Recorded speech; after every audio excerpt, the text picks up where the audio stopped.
Ngiyathemba naphila. Kusawuyena ukuphahlaza lona.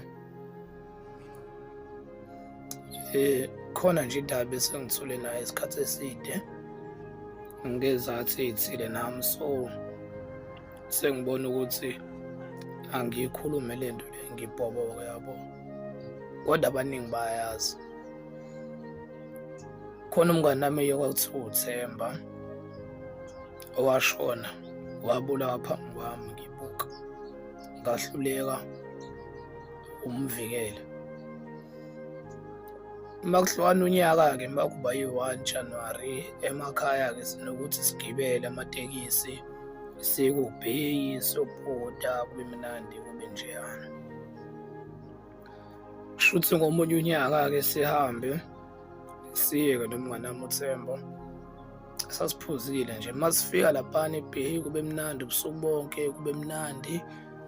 Kanti ngalelo langa lelo uThemba wayegqoke isikibha esihlaza namateki amhlophe, yabo.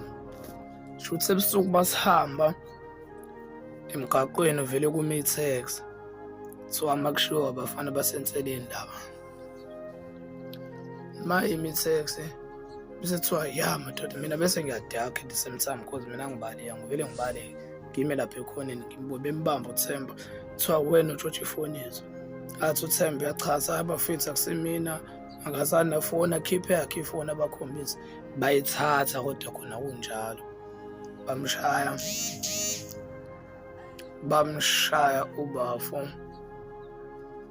bamshaya ngale ndlela lena yokuthi wayelokhu ekhala ethi Sanele mfethu uzongisiza bafu. Bafu uyazi ukuthi ayikho ifoni engike ngayithatha, cela uzongisiza bafu, sondela mfethu, sondela mfethu Sanele. Even namhlanje leya nto eyisho uThemba kumina isahleli isanketeza mihla namalanga mangicabanga.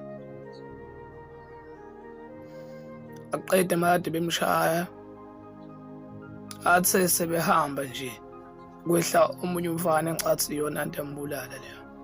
Lo mfana kade ephuza ubhiya avele athathe ibhodlela afika liphisela ekhanda okugcina kuThemba, avele athule esemzama uThemba. Abantu lapho bamile nami ngimile bengisaba mina ukuyomlekelela ngoba bengibuka ukuthi uma ngimlekelela kuzothiwa kusho ukuthi le foni sintshontshe sobabili.